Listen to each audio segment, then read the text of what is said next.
And then the security police were always there. And the security police were the most feared group of people in South Africa. For many, even when I became an activist in 1976, until about 1980, people were, and even beyond that, people were extremely scared of the security police. If you didn't fear the security police, if you didn't, you weren't a good activist. You couldn't be a good activist if you weren't scared of them. They tortured people like to death.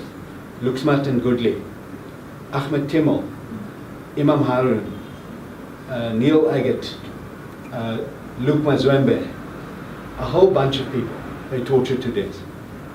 And later, when they couldn't only torture people to death in prison because it became such a huge issue, they set up what are known as extrajudicial squads in the police. So people would go around and burn people to death like they did with Matthew Goniwe and people. Execute people like David Webster. And the security police was headed by a man called Johan van der Berg. And across Africa, there were liberation movements at that time.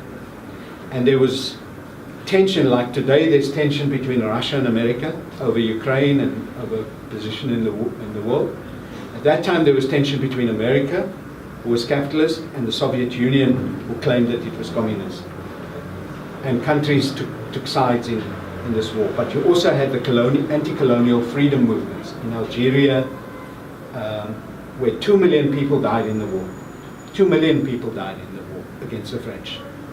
And you had Congo, where Patrice Lumumba was killed by the Americans and the Belgians.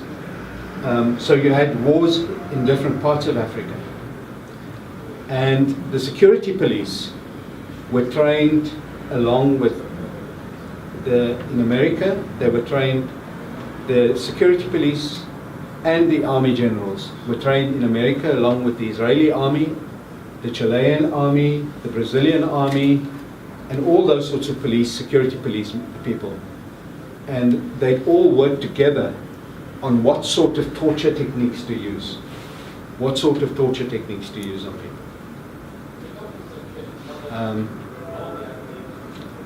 And so the security policemen there were also present all the time, watching everyone, taking notes, and so on, trying to instill fear in people in the court.